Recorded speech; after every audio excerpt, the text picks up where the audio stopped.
नमस्कार, स्वागत है आपका हमारे चैनल पर। मैं हूं आपके साथ शिप्रा सैनी। उत्तर प्रदेश के कानपुर में जुमे की नमाज के बाद भड़की हिंसा को लेकर अब मुख्यमंत्री योगी आदित्यनाथ ने उपद्रवियों के खिलाफ सख्त कार्रवाई के आदेश दे दिए हैं। मुख्यमंत्री योगी आदित्यनाथ ने ये साफ तौर पर कहा है कि उपद्रवियों के घर पर बुलडोजर चलेगा। जिस तरीके से कानपुर में जुमे की नमाज के बाद हिंसा भड़की और जिस तरीके से पथराव किया गया, कई लोग इस पूरी हिंसा में घायल भी हुए हैं, तो वहीं कई लोगों को हिरासत में भी लिया गया है, कई लोगों को गिरफ्तार किया गया है।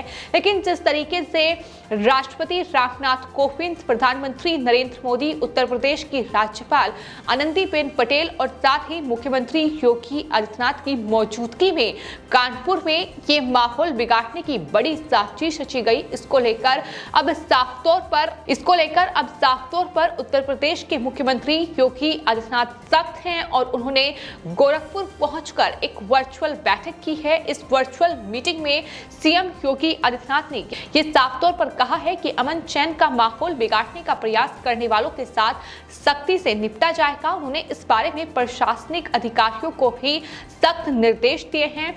आपको ये बता दें कि पैगंबर मोहम्मद के खिलाफ कथित अपमानजनक टिप्पणियों के विरोध में शुक्रवार को कानपुर नगर में जुमे की नमाज के बाद दुकानें बंद कराने की कोशिश हुई और इसी दौरान जो दो समुदाय के लोग थे उनके बीच आपस में ये जो मनमुटाव था ये हुआ, जिसके बाद इस तरीके से हिंसा भड़की और तमाम जो कानपुर में लोग थे इस तरीके से पथराव करते नजर आए, जिसकी तस्वीरें भी सामने आई हैं। आपको ये बता दें कि कानपुर में हिंसा ऐसे वक्त में हुई है जब वहां से महज 50 किलोमीटर की दूरी पर राष्ट्रपति रामनाथ कोविंद, प्रधानमंत्री नरेंद्र मोदी, गवर्नर आनंदीबेन पटेल और मुख्यमंत्री योगी आदित्यनाथ एक कार्यक्रम में शिरकत करने के लिए पहुंचे थे और उसी दौरान इस तरीके का माहौल बिगाड़ने की ये कोशिश हुई। लेकिन इस कार्यक्रम के तुरंत बाद मुख्यमंत्री योगी आदित्यनाथ गोरखपुर पहुंचे और वहां पहुंचकर उन्होंने उत्तर प्रदेश की कानून व्यवस्था की समीक्षा की। इस पर एक बैठक उनकी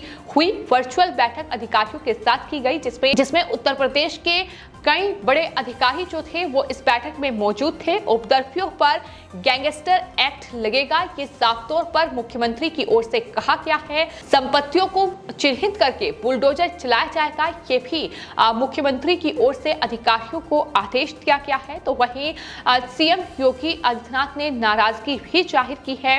राष्ट्रपति और प्रधानमंत्री की मौजूदगी में हिंसा होने की जांच होगी, ये उनकी तरफ से कहा गया है और वहीं अधिकारियों पर कार्रवाई के संकेत भी दिए गए हैं। ये जांच रिपोर्ट सीएम ने तलब की है। तो कानपुर हिंसा को लेकर मुख्यमंत्री योगी आदित्यनाथ एकदम गंभीर नजर आ रहे हैं। जिस तरीके से ये वर्चुअल बैठक तमाम अधिकारियों के साथ हुई है और जिस तरीके से राष्ट्रपति और प्रधानमंत्री की मौजूदगी में कानपुर का माहौल बिगाड़ने की कोशिश की गई, इसको लेकर भी पुलिस और प्रशासन सतर्क है। आपको ये बता दें कि फिलहाल इस पूरे हालात पर काबू पा लिया गया है। लेकिन जिस तरीके से ये कहा जा रहा है कि बीजेपी प्रवक्ता नुपुर शर्मा ने एक टीवी डिबेट में पैगंबर मोहम्मद पर टिप्पणी की, जिसको लेकर जो वहां जुमे की नमाज जिन लोगों ने अदा की वो दरअसल लोग नाराज थे। आपको ये बता दें कि दरअसल मुस्लिम संगठनों ने बाजार बंद का आह्वान पहले ही किया था, बाकायदा वहां पोस्टर चिपकाए गए थे, लेकिन पुलिस ने किसी भी इलाके में लोगों को नमाज के बाद प्रदर्शन करने की अनुमति नहीं दी थी। हालांकि लोग इसके बावजूद भी सड़कों पर निकले और 4 घंटे तक कानपुर नगर की सड़कों पर ये जमकर उपद्रव मचाया गया। हालांकि इस दौरान पुलिस प्रशासन ने हालात को काबू करने की पूरी कोशिश की, लेकिन जिस तरीके की वहां संकरी गलियां थी, जिस तरीके से वहां लगातार पथराव हो रहा था, पुलिस को भी बड़ी जद्दोजहद वहां इस पूरे हालात को काबू करने के लिए करनी पड़ी। इस पूरे मामले पर जो फिलहाल अपडेट सामने आ रही है उसमें यही है कि पुलिस रात भर दबिश देकर अब तक 35 से ज्यादा लोगों को गिरफ्तार इस पूरे मामले में कर चुकी है और सुरक्षा व्यवस्था संभालने के लिए कई कंपनियां जो हैं पीएससी की वो कानपुर पहुंच चुकी है। कानपुर पुलिस कमिश्नर ने ये साफ तौर पर कहा है कि कानपुर में हुई हिंसा के पीछे पीएफआई या फिर किसी अन्य संगठन की साजिश को भी खंगाला जा रहा है कि उनकी तरफ से कहा गया है। तो कुल मिलाकर जिस तरीके से कानपुर में ये पूरा माहौल बिगाड़ने की कोशिश की गई, एक तरीके से वैसा ही कानपुर का माहौल था। जैसा कि हमने देखा कि दिल्ली दंगे जब राजधानी में हुए थे, जब अमेरिका के राष्ट्रपति राजधानी दिल्ली आए थे और जब वो आगरा पहुंचे थे, तो उस दौरान भी कहीं ना कहीं इस तरीके से देश का माहौल बिगाड़ने की कोशिश की गई थी। राजधानी दिल्ली में दंगे भड़के थे और कुछ वैसा ही कानपुर में भी देखने को मिला, जब राष्ट्रपति, प्रधानमंत्री, उत्तर प्रदेश की राज्यपाल और इसके अलावा जब मुख्यमंत्री कानपुर में मौजूद थे, तो वहां इस तरीके से पथराव किया गया, इस तरीके से हिंसा भड़की, जिसके बाद हालांकि इन तमाम उपद्रवियों पर अब एक्शन की तैयारी पुलिस प्रशासन कर चुका है, चूंकि मुख्यमंत्री योगी आदित्यनाथ के साफ तौर पर सख्त निर्देश अधिकारियों को हैं कि इन उपद्रवियों की जो संपत्ति है वो चिन्हित की जाए और बुलडोजर इनके घरों पर चलाया जाए, क्योंकि जिस तरीके से इन्होंने माहौल बिगाड़ने की कोशिश की है उसका खामियाजा इन्हें भुगतना पड़ेगा। साफ तौर पर अधिकारियों पर भी एक्शन की बात जो है वो मुख्यमंत्री की ओर से कही गई है, जिनकी लापरवाही जो है इस पूरे मामले में सामने आई है। तो आपको बता दें, एक तरफ कानपुर हिंसा को लेकर जहां मुख्यमंत्री योगी आदित्यनाथ ने उत्तर प्रदेश की लॉ एंड ऑर्डर सिचुएशन को लेकर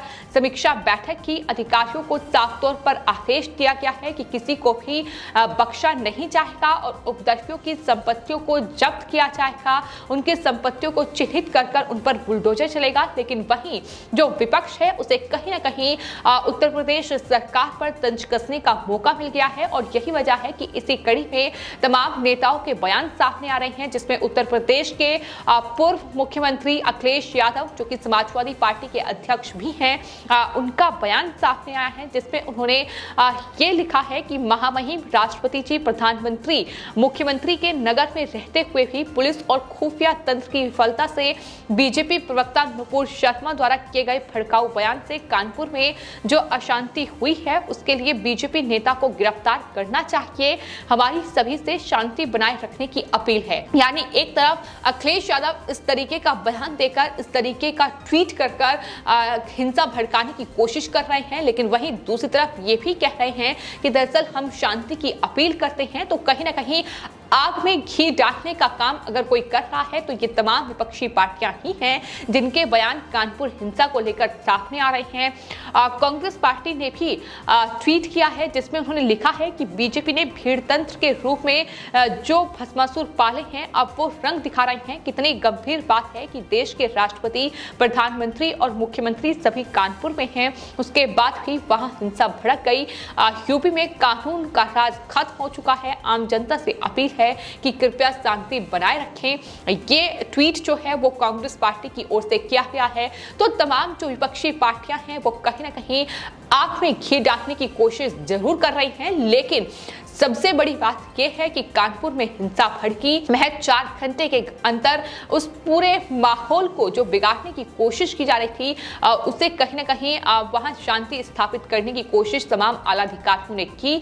और सबसे बड़ी बात यह है कि गोरखपुर पहुंचकर सबसे पहले मुख्यमंत्री योगी आदित्यनाथ ने तमाम अधिकारियों के साथ वर्चुअल जो बैठक की है उत्तर प्रदेश की कानून व्यवस्था को लेकर, उसमें साफ तौर पर उन्होंने ये कहा है कि उपद्रवियों पर सख्त से सख्त एक्शन लिया जाए और किसी को भी बख्शा ना जाए। ये बड़ी बात मुख्यमंत्री की ओर से कही गई है।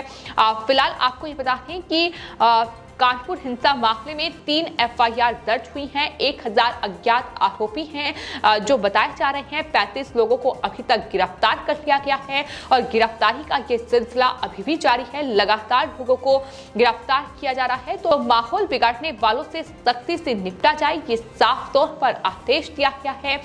अधिकारी कोई भी लापरवाही ना बरते, ये भी साफ तौर पर मुख्यमंत्री की ओर से कहा गया है। तो कानपुर हिंसा को लेकर जो समाजवादी पार्टी और कांग्रेस पार्टी लगातार तमाम अलग अलग तरीके के बयान दे रही हैं, उन्हें कहीं ना कहीं एक साफ और स्पष्ट संदेश जो है वो मुख्यमंत्री योगी आदित्यनाथ की ओर से दिया गया है। अगर इस तरीके से जुमे की नमाज में कुछ उपद्रवी जो है वो माहौल बिगाड़ने की कोशिश करेंगे तो उन्हें किसी भी तरीके से बख्शा नहीं जाएगा। का ये साफ तौर पर संदेश जो है वो मुख्यमंत्री योगी आदित्यनाथ ने दिया है। लेकिन वहीं आपको ये भी बता दें कि पीएफआई जैसा संगठन जिसकी भूमिका जो है दिल्ली दंगे से लेकर शाहीन बाग तो सीए के दौरान जिस तरीके से आंदोलन चला उसकी भूमिका नजर आई, वैसे ही फिलहाल आपको ये बताते हैं कि पीएफआई की भूमिका का भी ब्यौरा जो है वो खंगालने की कोशिश तमाम आला अधिकारी कर रहे हैं। ये माना जा रहा है कि पीएफआई का हाथ भी इन दंगों के पीछे हो सकता है, इस हिंसा के पीछे हो सकता है। तो फिलहाल इस एंगल से भी तमाम जो आला अधिकारी हैं वो इस पूरे मामले में जांच कर रहे हैं। फिलहाल आपकी इस पूरे मामले पर क्या राय है हमें कमेंट बॉक्स में जरूर लिखें और चैनल को सब्सक्राइब करें। धन्यवाद।